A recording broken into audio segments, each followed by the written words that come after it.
Ellarigu namaskara. I hope you all are doing good. Welcome back to the Little Things. So in our last video on PR process, we saw what are the minimum eligibility requirements for the three different programs under Express Entry, that is FSW, FST and CEC. If you haven't watched that video yet, please go ahead and watch it. As promised, today we'll be going to the official CIC website and checking whether we are eligible for the Express Entry program or not. And as I've already told you guys that there are certain eligibility requirements and these requirements have been given certain points, and throughout the video wherever applicable I'll also be giving you all a breakdown of points for each of these criteria, which is specific for the FSW program, by the way, so that you get a better understanding about how different people are given different points as per their eligibility. So let's get started. First, let's key in CIC and go to their official website. Now guys, if you ever have any questions about the Express Entry program, simply come to this website, enter your query here and search for it. Most of the times you'll definitely find your answer. So why not try it now? Let's search for Express Entry eligibility. See, you have so many results for it. Let's click on the first link and then click on how Express Entry works. And here you have two links. The first one is what we are going to do today. The second one says you can read the detailed requirement of each program. My previous video basically covers this part. So let's click on answer a few questions to see if you meet the minimum requirements. Here you can see what kind of questions you need to answer, and based on your answers, your eligibility will be determined. So please be as accurate as possible. Now let's click on check your eligibility. Before getting started, please keep in mind that all the questions are mandatory and should be answered. If not, you will not be able to check your eligibility. First question is, which province or territory do you plan to live? Even if you haven't decided on it yet, just choose one that you are most interested in. And not to worry, it doesn't matter which province you choose here. Later on, you can decide where do you want to live. Let's select Ontario and click next. Now here you need to choose the language test that you are planning to take to prove your first language skills. If it's for English, it will be IELTS and CELPIP. For French, it will be TEF or TCF. If you're planning to take tests for both English and French, you can select for first language here, and later on you will get another question where you can select answer for the other language. So I will choose IELTS. One more thing to note is, while answering any of the questions, you can always click on this question mark button here to get additional information which can help you answer the question in a better way. So now let's click next. Here you need to provide the test date when you took the test. Now, since we are still checking our eligibility, most of us wouldn't have taken language test yet. So you can put any date which is not more than 2 years old, because these tests are valid only for 2 years. After that, please click next. Next, you need to provide your test score. Now here, depending on the program you're interested in, the score required varies. So provide the score accordingly and click next. So as I said previously, if you're planning to take both English and French tests, you can provide the details of the next test here. Just like how we filled up details for first language, you can fill up the details to this one as well. Before moving ahead, I want to show you guys how much points language can actually fetch you. So they have awarded a maximum of 28 points to language, out of which you can get a maximum of 24 points to your first language and 4 points to second language, which might seem not so significant right now, but later on when CRS score is calculated, knowing a second language can actually let you meet the cutoff score very easily. Also, if you have a spouse, you can also get additional points for language under Adaptability, which we will discuss later. Now let's click on next. The next couple of questions will be about your Canadian work experience. People having Canadian work experience will have to provide their work details and will be considered under CEC program if they have a minimum of 1 year work experience, and people who are planning to immigrate to Canada for the very first time will of course not have any experience, so will answer it as none. If in case you do have Canadian work experience, you'll have to provide NOC details here. If not, you will select none of the above. Now click on next.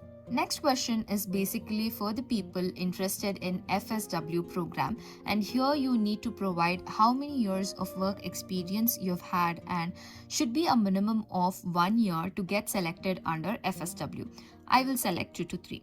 And the next question is to assess whether you can be eligible under FST program.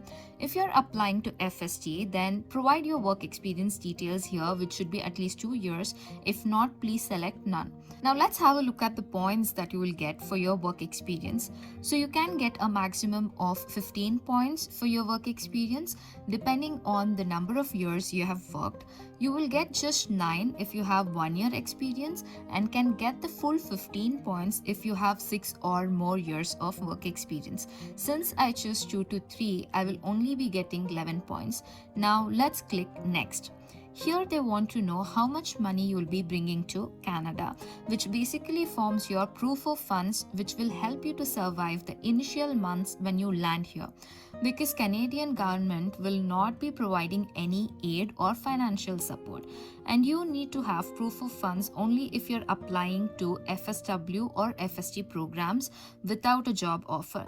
If in case you're applying to CEC or if you have a valid job offer, then you need not show any proof of fund. So how much money should you be actually bringing in? This depends on the number of people in your family, including yourself, your spouse, and children. So here is the table which can guide you in answering the proof of fund question.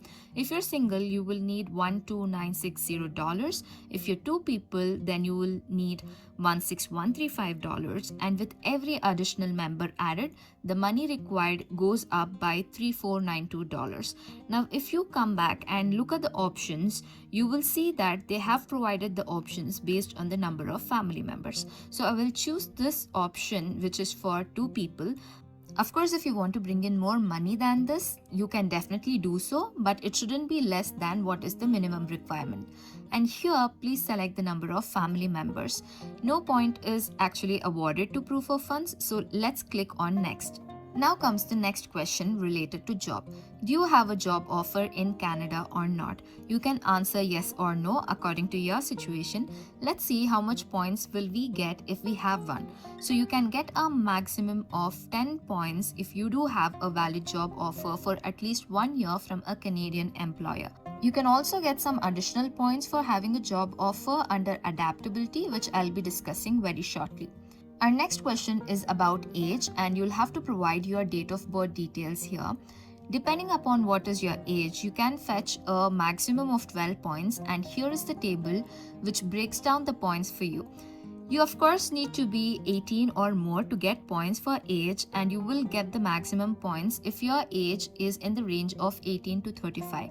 And with every passing year from here, you will start losing points until the age of 46. After crossing this age, you will not be awarded any more points. One thing to note is, although they have clubbed 18 to 35 here, when you actually calculate the CRS score, you will see that even in this range, you will start losing points with every passing year. Next question is about education. This includes both your Canadian and foreign education. If in case it is foreign, it should be assessed by one of the approved organizations like WES, IQAS, etc. Now you can get a maximum of 25 points for education, and recently a person had reached out to me wanting to confirm how much points they would get for the assessment they had got through WES. I will actually share a link to a page on CIC website in the description box below, where they have listed like 151 different possible scenarios and the points you would get for each case. So you can check that out. Just like job offer, there is some additional points for education as well. Now make your selection accordingly and click on next. Next set of questions is where they will be checking your adaptability. And this is where the additional points for education, work experience, and job offer is covered. So if you have studied full-time in Canada for 2 or more years, or if you have 2 years of full-time work experience which falls under NOC 0A or B, you can select these checkboxes. The third one is where you will get additional points if in case you have a relative who is 18 years or older, and this relative can be your parent, child, grandparent, grandchild, sibling, aunt, uncle, niece, or nephew. What's important is they should be either PR or Canadian citizens. If you know someone who falls under this category, then you can get some additional points. Let's look at how points will be awarded based on these three and some additional factors for adaptability. Now, although there are 7 different factors that can fetch you points under adaptability, you can only get a maximum of 10 points under this category by adding up points for any of the 2 categories that you are eligible under. This holds good even if you're eligible to get points under all 7 factors, but still only 2 will be considered.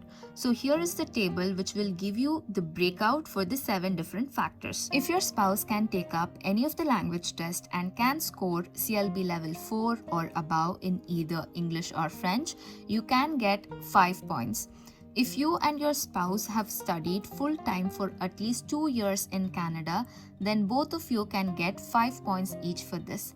If either you or your spouse have 1 year full-time Canadian work experience, you can get 10 points and your spouse can get 5 points respectively. If you have a valid job offer, then you will get 5 points. And finally, if you have a relative in Canada, as mentioned before, you will get 5 points. So now select the factors that are applicable for you. If you don't fall under any of this category, then just select none of the above and click next.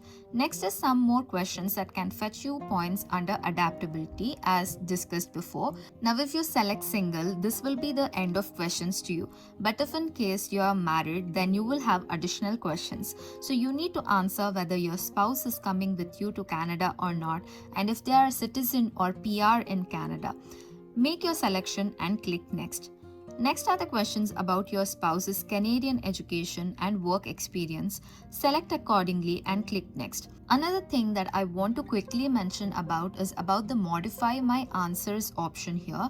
If in case you have answered any of the questions incorrectly, instead of starting all over again, you can just click on this option and it will let you edit your answer without losing the information that you have already provided. The subsequent questions coming up will be about your spouse's language test. Just like how you filled up your test details, similarly fill here as well. So when you click next, you will finally get your result stating whether you're eligible or not for the express entry program. And as you can see, based on the details provided here, I'm eligible for express entry, and they have also provided me with a reference code which is a unique code, has an expiration date, and will be useful during express entry profile creation, wherein they'll use this code to retrieve information that you have already provided now.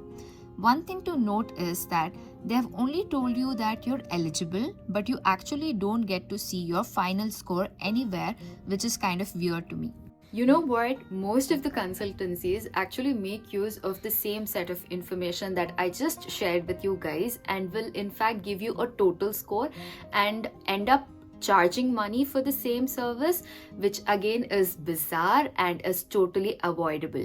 And also guys, this video itself might seem a bit lengthy because I had to share so much information with you guys, but in reality, when you actually go to the CIC website and try to check your eligibility, it will not even take you like 5 minutes. So with this, you have completed the very first step towards knowing whether you're eligible for the express entry program or not. If in case you're not eligible, then please don't be sad. Try to think of ways of improving your score, and even if that's not possible, then there are other programs as well apart from the express entry program through which you can actually come to Canada. And if you found out that you are eligible for the Express Entry program, then congratulations. And in the upcoming videos, we will go through the different steps of Express Entry program together. I guess that's it for the day, guys, and I hope to see you all soon in my next video. If you thought that this video was informative, then please don't forget to like, share and subscribe. I wish for all of us to be blessed with abundant love, peace and happiness. Take care and do remember, life's all about the little things.